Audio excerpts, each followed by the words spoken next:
So my real name is Tracy Johnson. I was born in the North, and in the 80s, you were Tracy or Sharon, and they had certain connotations attached to the names. And so when I started songwriting, I came up with Yana, and it stuck. And so I've been Dr. Yana Johnson or Yana Johnson ever since. So I grew up in a Caribbean household. Mum's going to teach you to cook. Mum's going to teach you to sew. All the old, all the sort of skills that back when we went to school, you made an apron, or if you were in woodwork, you made a wooden spoon or a metal spoon or something like that, which I did do, the boy trades as well as the girl trades, because I was close to my father. And then I realized I'm really good with my hands. I'm a kinesthetic learner. So if you show me or I watch you, I can probably do that. And that's what began to drive my creativity.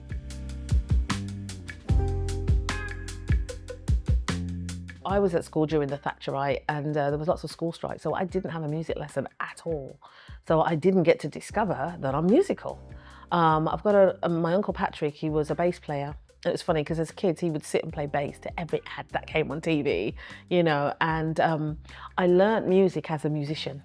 So I can read music, but I would watch him and I would understand what he was impressed by. And I learnt to understand music as a musician. I used to write poetry. And then somebody said, could you write a song? And I said, I don't know, I'll try. I wrote a song and it won a competition. My poems won competitions. And then eventually I just began writing more and more songs. So the name Yana worked with my songwriting because it was a stage name and something, or a pen name.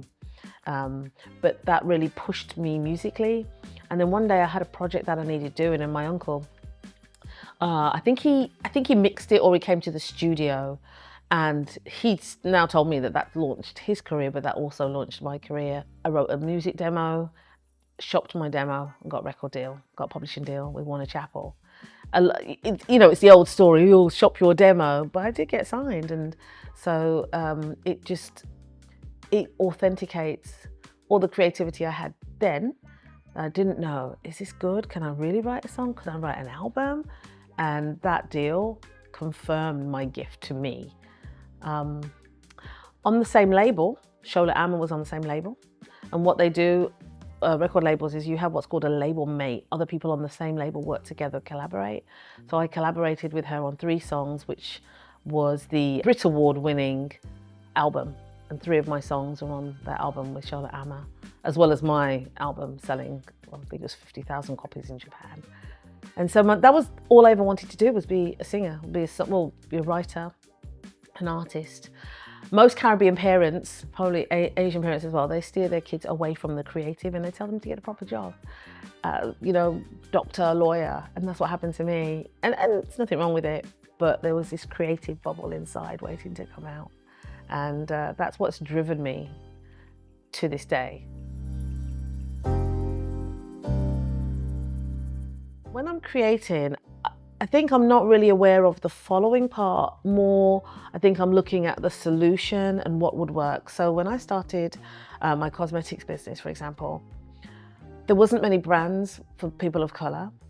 And also most people of color, because there wasn't many brands, also didn't know how to do their makeup. They weren't aware of the nuances we have now with 50 million makeup videos out there. So at first I had to test colors. I had to look at brown. I said, what is brown? There's many shades of brown. Well, what is brown? And then figure out what makes brown, what makes the different shades, because I used to blend the foundation.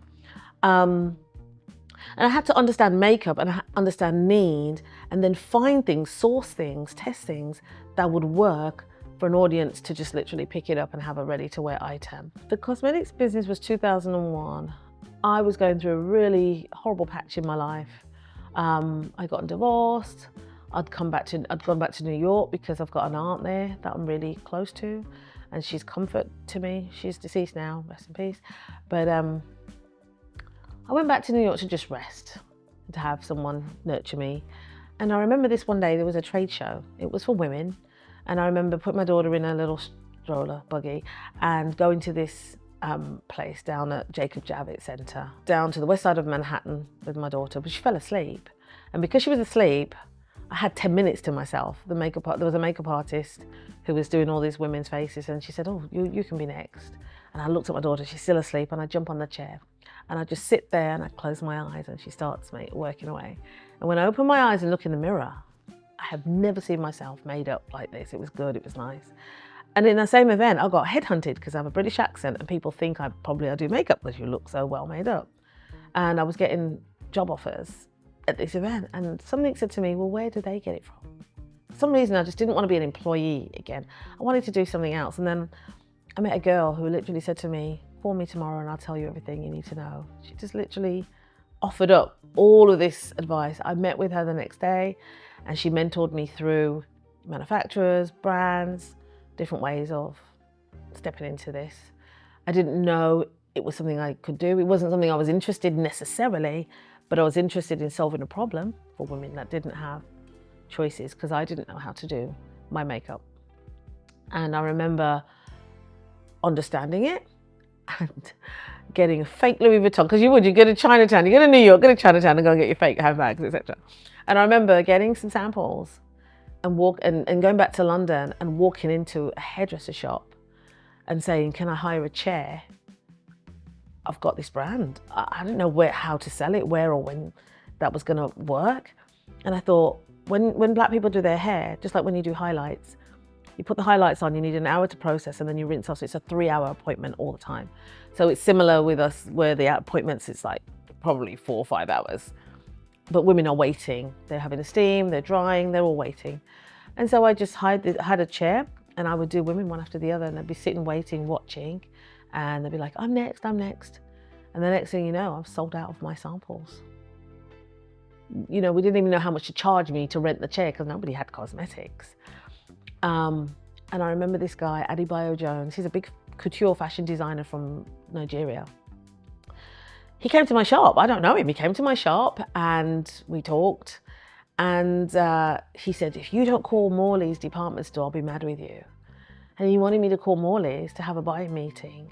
I held the buying meeting and they literally said, when can you start? When can you join our department store? And I was literally like, next week. We sold out all of the samples. People were saying, what's so good about this brand?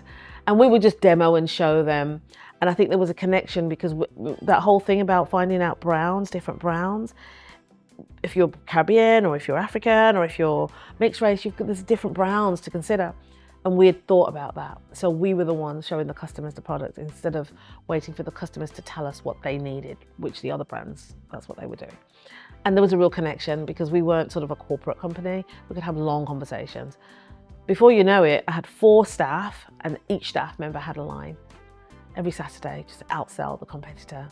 And that just went on for weeks and weeks. And then we started to do more marketing and promotions, but it affirmed that we knew what we were doing. We were paving the way.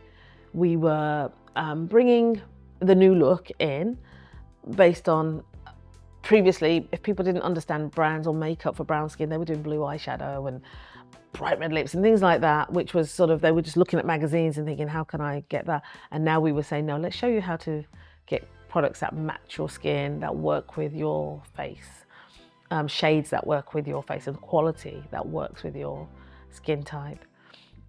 And so I had that affirmation. And from there on, it was just perfect and deliver. Make sure you treat people how you wanted to be treated, understand the clients, and just keep perfecting our sales and service. Yeah, I think I'm speaking to the younger me, but we all have a younger self who didn't know, couldn't see, couldn't comprehend, was traumatized in something, and the decisions we made then were based on that as opposed to with the wisdom, with the healing, with the I've seen the end and I know what it looks like, or I've seen success and I know what that looks like. And by having a mold of success somewhere to reflect and focus on, it helps you to grow and it helps you to stay constant even when there's no support. And I think, and it's not just for women, it's for everybody. My message is for everyone. It's not just women, it's not just men, it's not just black, brown, it's for all women because we all have the same need.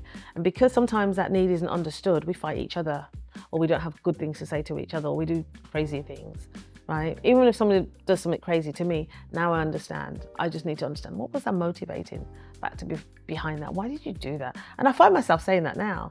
When somebody does something really off, I'm like, why did you do that? I'm like, why am I asking why? Because they're wicked? No, there must be a motivating factor behind that. And the faster that I can pick up on that, then I realize. So in all that getting, get understanding. So let me understand something, and then I know how it affects me. Because it's not what comes in that defiles me, it's what goes out, it's how I respond to it. And so I'm in this place of wanting to speak to that younger younger self that doesn't have the understanding, and bringing people into a thought process that shifts their mentality and helps them to focus on what needs focusing on, and so that they can grow and that they can acknowledge what needs healing or fixing within themselves. It's like letting them see the blind spots and saying, you might think today's the worst day. Consider this. These are some blind spots to consider. Now think about that again. Where are you now? And immediately, without even going anywhere, they're like, oh yeah, actually. And now we're talking to a whole different person because they have a capacity to receive.